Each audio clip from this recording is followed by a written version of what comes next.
Hello சுட்டீஸ், ஒரு குட்டி கதை பார்க்கலாமா? முன்னொரு காலத்தில் ஜாக் என்ற ஒரு சிறுவன் இருந்தான். அவன் தன் அம்மாவுடன் ஒரு சிறிய வீட்டில் வசித்து வந்தான். ஜாக்கும் அவனது தாயாரும் மிகவும் ஏழ்மையான நிலையில் இருந்தனர். ஆனால் அவர்களிடம் ஒரு அதிக விலையுள்ள ஒரு பசுவும் இருந்தது. ஒரு நாள் காலை ஜாக்கின் தாயார் அவனை அழைத்து, ஜாக், நம்ம மாட்டை சந்தைக்கு ஓட்டிட்டு போய் நல்ல விலைக்கு வித்துட்டு வாப்பா, அந்த பணத்தில் நமக்கு தேவையான உணவுப் பொருட்களை வாங்கலாம் என்று கூறினார்.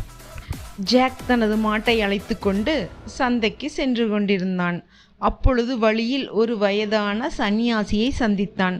அந்த சன்னியாசி, தம்பி, இந்த மாட்டை விற்கத்தானே போற, இந்த மாட்டை எனக்கு கொடுத்துடு, அதுக்கு பதிலாக இந்த மாய பீன்ஸுகளை வச்சுக்கோ என கூறினார்.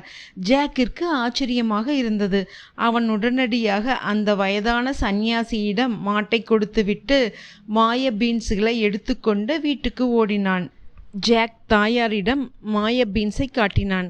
அவங்க அம்மா, நல்ல விலைக்கு போகக்கூடிய மாட்டை இந்த பீன்ஸுக்காக கொடுத்துட்டியே, இப்படி இருந்தால் நம்மளால் எப்படி வாழ முடியும்?